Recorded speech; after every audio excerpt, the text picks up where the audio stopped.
Imagine an aircraft that cannot be shot down. Imagine an aircraft that cannot be reached. Imagine the terror of a nation knowing the threat is there and having no power to stop it. Nothing is fast enough to intercept it. Nothing can climb high enough to touch it. Yet it is there.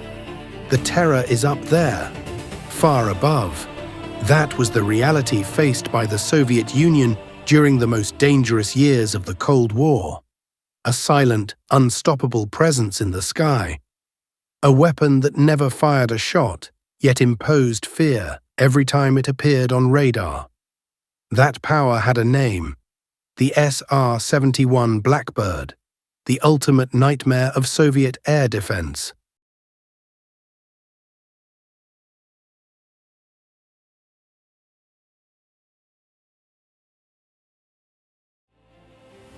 During the Cold War, the world lived under the constant shadow of nuclear annihilation. East and West were locked in a global standoff where a single miscalculation could end civilization. In that environment, the United States understood something crucial. Victory would not come only from firepower, but from technological dominance. While the Soviet Union focused on mass, numbers, and brute force, the United States chose a different path, a more dangerous one, a path built on speed, altitude, information, and engineering supremacy. The result was an aircraft so advanced that even today it feels unreal. The SR-71 Blackbird, developed in absolute secrecy by Lockheed's legendary Skunk Works, the SR-71 first flew in December 1964 and entered operational service in 1966. From the beginning, it was never meant to fight enemy aircraft or drop bombs. Its mission was far more strategic: to see everything anywhere in the world without ever being stopped. And it succeeded. The Blackbird operated in a realm no other aircraft could reach, cruising above 85,000 feet at sustained speeds exceeding Mach 3, more than 3 times the speed of sound. It turned the sky itself into American territory.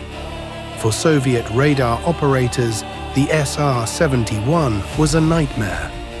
It appeared suddenly, raced across restricted airspace, and vanished before interceptors could even scramble.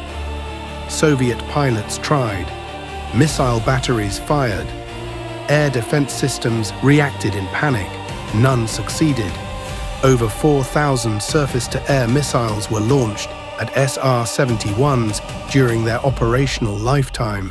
Not a single Blackbird was ever shot down. The aircraft didn't evade missiles through maneuvering. It simply outran them. When threatened, the pilot didn't turn away. He pushed the throttles forward. Speed was the defense. Altitude was the shield. The Soviets could see it. They could track it. But they could not touch it. And that reality was terrifying. Inside the cockpit, 2 men operated one of the most complex machines ever built: a pilot and a reconnaissance systems officer. The aircraft itself was so extreme that it couldn't even take off fully fueled. On the ground, fuel leaked from its seams by design. Only once the titanium airframe heated and expanded at Mach 3 did the aircraft seal properly.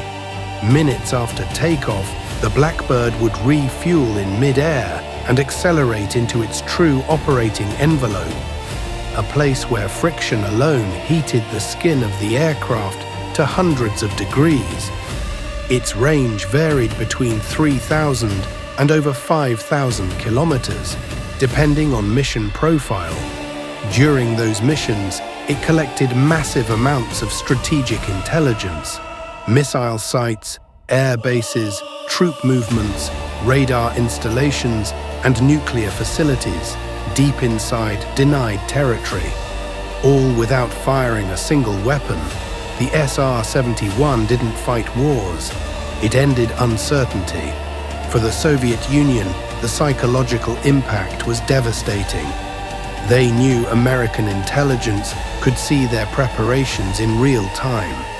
They knew secrecy was an illusion. Every launch site, every airfield, every movement could already be catalogued, and there was nothing they could do about it. For the United States, the Blackbird became a symbol of national pride. It represented the peak of decades of investment during the Cold War, an invisible arms race fought not only with missiles, but with mathematics, materials, science, aerodynamics, and human ingenuity. The SR-71 was built largely from specialized titanium, sourced and processed through covert global supply chains. Its engines functioned as a hybrid between turbojet and ramjet. Its navigation and imaging systems were decades ahead of their time. This was not improvisation.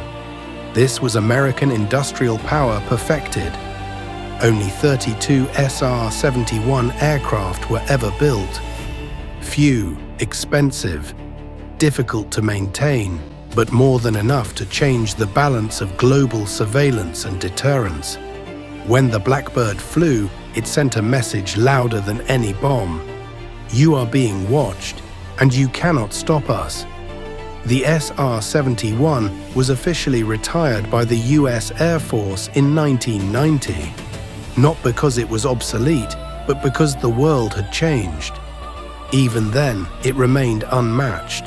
Its speed and altitude records for crewed jet aircraft still stand today. Few machines in history have aged so well. The SR-71 Blackbird was never just an airplane. It was a strategic weapon, a psychological weapon, a symbol of an era when the United States proved it didn't need numbers to dominate the sky. Only technology, precision, and confidence. It carried no bombs. It fired no missiles, yet it carried fear. And it carried the pride of a nation that transformed science into supremacy. In the Cold War, power wasn't only about destruction. It was about seeing everything, reaching everywhere, and never being reached. That was the SR-71 Blackbird, and for decades it ruled the sky alone.